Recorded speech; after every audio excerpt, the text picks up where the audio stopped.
You know, you would think that with a historically unpopular president, with a bunch of policies that didn't go over well with the American public, including their attempts to repeal the Affordable Care Act and their tax cuts for the wealthy, you would think that Republicans would basically have had all the bad news they could handle before this year's midterm elections.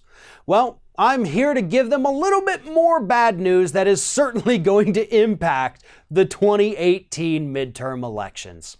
It turns out that Donald Trump's trade wars have cost our economy billions of dollars, and we're about to see another massive round of layoffs.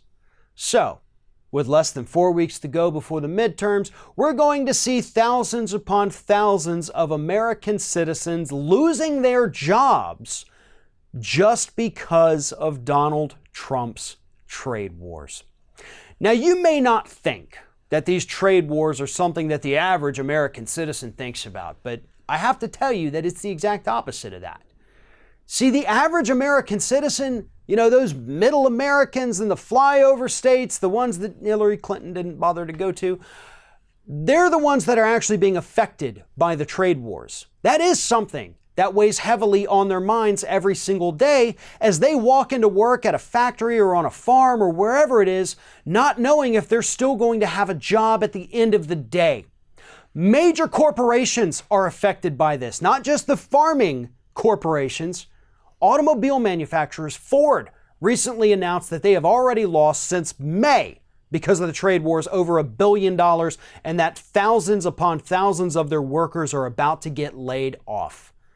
They're losing money left and right, and they're pinning most of the blame on Donald Trump's trade wars. Now, they had a reorganization plan in place. They were basically going to strip the company apart, send it to other countries, and yes, that's also going to hurt American jobs. But now they're trying to do it even faster than before because they're losing so much money staying in the United States. And that is a direct result of Donald Trump's policies. Rather than making it better for them, rather than incentivizing them to stay in this country, he made it to where they can't afford to do so.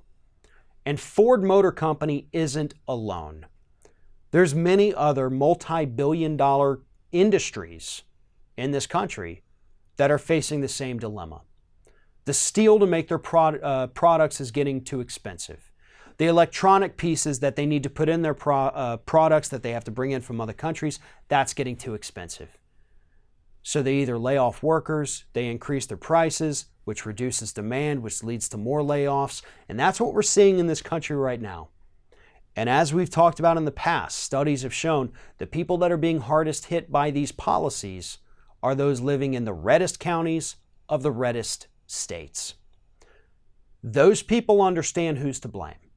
Some of them are never going to abandon Trump and the Republicans, but others have said that they've had enough. They're tired of being treated like this. They're tired of being lied to. And luckily for us, those are also the same people that are typically first in line to vote whenever there's an election. And this time, it's not going to end well for the Republican Party.